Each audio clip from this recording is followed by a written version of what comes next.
Hello အားလုံးပဲမင်္ဂလာပါကျွန်တော်နာမည်ကတော့ဒေါက်တာခွန်သူရဖြစ်တယ်ပေါ့နော်ကျွန်တော်အနေနဲ့ဒီအပိုင်းနေထဲမှာဒါခွေးလေးတွေကြောင်လေးတွေမှာနှာခေါင်းသွေးယိုတဲ့ပြဿနာနဲ့ပတ်သက်ပြီးမှကျွန်တော်လက်ရှိရောက်ရှိနေတဲ့ဒီဘာရိန်းနိုင်ငံမှာလည်းတော်တော်များများတွေ့ရသလိုကျွန်တော်စီကိုဈေးကန်းလာပြတဲ့တိရစ္ဆာန်ချစ်သူတော်တော်များများမှာလည်းခွေးလေးတွေကြောင်လေးတွေနဲ့ပတ်သက်ပြီးမှနှာခေါင်းသွေးယိုတဲ့ပြဿနာမျိုးတွေကိုကျွန်တော်အနေနဲ့ဒါအများကြီးတွေ့လာရတယ်တချို့အကောင်တွေဆိုလို့ရှိရင်နှာချီပြီးတော့မှနှာချီလိုက်တဲ့အခါတိုင်းမှာသွေးတွေပါလာတာမျိုးတွေကိုကျွန်တော်အနေနဲ့ဒါအများကြီးကြုံတွေ့ရတယ်ပေါ့နော်အဲ့တော့ကျွန်တော်တို့ဒီအနေနဲ့ခွေးလေးတွေကြောင်လေးတွေကဘာကြောင့်မလို့နှာခေါင်းသွေးယိုစေတာလဲနှာခေါင်းသွေးယိုရင်ကျွန်တော်တို့ဒီအနေနဲ့တိရစ္ဆာန်ဆေးကုဆရာဝန်စီမသွားခင်ဘာလုပ်ထားပေးရမလဲဆိုတာနဲ့ပတ်သက်ပြီးမှကျွန်တော်ဒီနေ့မှာဆွေးနွေးပြောပြပေးသွားမယ်ပေါ့နော်အဲ့တော့ခွေးလေးတွေကြောင်လေးတွေကိုနှာခေါင်းသွေးယိုစေတာဟာဆိုလို့ရှိရင်ကျွန်တော်တို့ထိခိုက်ဒဏ်ရာတစ်ခုခုရရှိတဲ့အတွက်ကြောင့်မလို့ကျွန်တော်တို့ဒီနှာခေါင်းထဲမှာရှိတဲ့စံကြည်မြင်သွေးကြောတွေပေါက်သွားပြီးတော့မှသွေးယိုတာမျိုးတွေ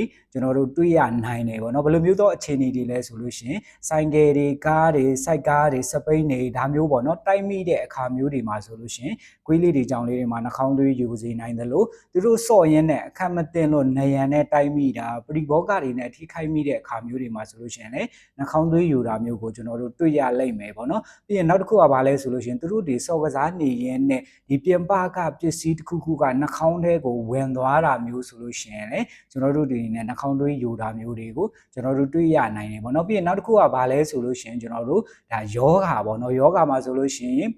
သူတို့ရဲ့ပေါ့နော်ဒီအသက်ရှူလမ်းကြောင်းနဲ့ဆိုင်တဲ့ယောဂါဖြစ်တယ်အဲ့လိုယောဂါဖြစ်တဲ့အတွက်ကြောင့်မလို့ကျွန်တော်တို့နှာအရမ်းချီတယ်နှာချီရင်ကနေပြီးမှနှာချီပါများလာတဲ့အခါမှာဆိုလို့ရှိရင်ဒီစံချီမြင်သွေးကြောတွေပေါက်သွားပြီးမှနှာခေါင်းသွေးရှံတာမျိုးတွေကိုကျွန်တော်တို့ဒီအနေနဲ့တွေ့ရနိုင်တယ်လို့နောက်တစ်ခုကကြတော့ကျွန်တော်တို့နှာခေါင်းထဲကိုဒါဝဲပိုးဝင်သွားတဲ့အခါမျိုးမှာဆိုလို့ရှိရင်လည်းနှာခေါင်းသွေးရှံတာမျိုးတွေတွေ့ရနိုင်တယ်လို့မူပိုးတွေကနှာခေါင်းထဲကိုဝင်သွားတဲ့အခါမျိုးမှာဆိုလို့ရှိရင်လည်းနှာခေါင်းသွေးရှံတာမျိုးနှာခေါင်းသွေးယိုတာမျိုးကိုတွေ့ရနိုင်တယ်ပေါ့နော်ပြီးရင်နောက်တစ်ချက်ကကြတော့ဗာလဲဆိုလို့ရှိရင်သူတို့ဒီအနေနဲ့ခတွင်းထဲမှာပြဿနာတစ်ခုခုရှိတာသွားမှာပြဿနာရှိတာမျိုးပဲဖြစ်ဖြစ်အာကောင်မှာတစ်ခုခုပြဿနာရှိတဲ့အခါမျိုးတွေမှာပဲဖြစ်ဖြစ်ဒီအချိန်မျိုးတွေမှာဆိုလို့ရှိရင်လည်းနှာခေါင်းသွေးရှံတာမျိုးတွေကိုကျွန်တော်တို့ဒီအနေနဲ့တွေ့ရနိုင်တယ်လို့နောက်တစ်ခုကကြတော့ဗာလဲဆိုလို့ရှိရင်နှာခေါင်းထဲမှာကျွန်တော်တို့ကင်ဆာဖြစ်တာအကျိတ်တဲတဲ့အခါမျိုးတွေမှာဆိုလို့ရှိရင်လည်းနှာခေါင်းသွေးရှံတာမျိုးတွေကိုကျွန်တော်တို့တွေ့ရနိုင်ချက်ကဗာလဲဆိုရင်သူတို့ရဲ့ပေါ့နော်သွေးခဲဖြစ်စဉ်နဲ့ပတ်သက်ပြီးမှဓာတ်ပစ္စည်းတစ်ခုခုချို့တဲ့တာဘယ်လိုမျိုးလဲဆိုရင်ဗိုက်တာမင်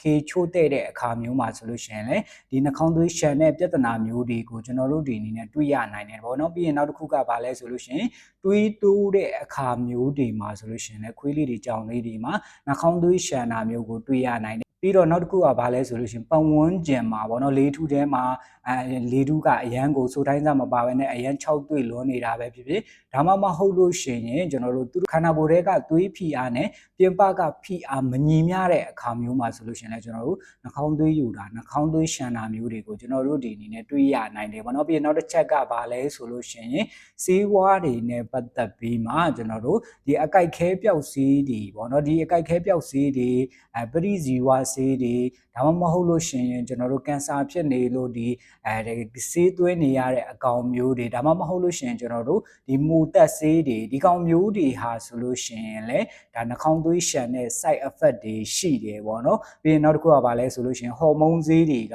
လည်းကျွန်တော်တို့နှာခေါင်းသွေးရှံစေတဲ့ side effect ရှိတာမျိုးကိုကျွန်တော်တို့တွေ့ရနိုင်တယ်ပြီးရင်နောက်တစ်ချက်ကဆိုလို့ရှိရင်ကျွန်တော်တို့ဒီမွှားကနေသဆင့်သွေးတွင်းကပ်ပါယောဂါတစ်ခုခုခံစားရတဲ့အခါမျိုးပေါ့နော်ဘယ်လိုမျိုးလဲဆိုလို့ရှိရင်ဤကဲနဲ့လိုဟာမျိုးဒါမှမဟုတ်လို့ရှိရင်ကျွန်တော်တို့နှလုံးတန်ကောင်လိုဟာမျိုးပေါ့နော်ဒီကောင်တွေမျိုးဖြစ်တဲ့အခါမျိုးမှာဆိုလို့ရှိရင်လည်းနှာခေါင်းသွေးရှံတာမျိုးကိုကျွန်တော်တို့တွေ့ရနိုင်တယ်ပေါ့နော်အဲ့တော့နှာခေါင်းသွေးရှံနေတဲ့အကောင်တွေကိုကျွန်တော်တို့ဒီအနေနဲ့အိမ်မှာပေါ့နော်ဘယ်လိုမျိုးအရင်ဆုံးကုသပေးလို့ရတယ်လဲဆိုလို့ရှိရင်ကျွန်တော်တို့ဒီအနေနဲ့ရေခဲကိုကျွန်တော်တို့ဓာတ်ရိုက်မဟုတ်ဘဲနဲ့ရေခဲကိုကျွန်တော်တို့အဝတ်တစ်ခုခုနဲ့ပတ်တာပဲဖြစ်ဖြစ် tissue တစ်ခုခုနဲ့ပတ်တာပဲဖြစ်ဖြစ်ပတ်ပြီးတော့မှကျွန်တော်တို့နှာခေါင်းပေါ်မှာတင်ထားပေးလို့ရတယ်ပြီးသွားလို့ရှိရင်ကျွန်တော်တို့ဒီအနေနဲ့ဘာလုပ်ရမှာလဲဆိုလို့ရှိရင်နှာခေါင်းထဲတွေကိုလက်နဲ့ထိုးထည့်တာတွေတခြားပစ္စည်းတွေနဲ့ထိုးထည့်တာမျိုးတွေမလုပ်ဘဲနဲ့ကျွန်တော်တို့ဒီအနေနဲ့ဒီရဲ့နှာခေါင်းကိုပေါ့နော်နှာခေါင်းပေါ်မှာဒီရေခဲ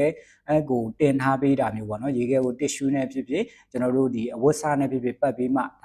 ဒါတလေးဖိထားပေးတာမျိုးကျွန်တော်တို့လုပ်လို့ရတယ်ပြီးတော့လို့ရှိရင်ကိုယ့်ရဲ့ခွေးလေးတွေကြောင်လေးတွေနှာခေါင်းသွေးရှံနေတယ်ဆိုလို့ရှိရင်သူတို့တွေကိုငြိမ်ငြိမ်လေးထားဖို့လိုအပ်တယ်ပေါ့နော်အဲ့လိုမဟုတ်ဘူးဆိုလို့ရှိရင်ကျွန်တော်တို့လှုပ်ရှားရှားပို့လုပ်တဲ့အခါမျိုးမှာဆိုလို့ရှိရင်နှာခေါင်းသွေးရှံတာမျိုးကိုကျွန်တော်တို့တွေအနေနဲ့ဒါပို့ပြီးမှတွေ့ရနိုင်တယ်ပေါ့နော်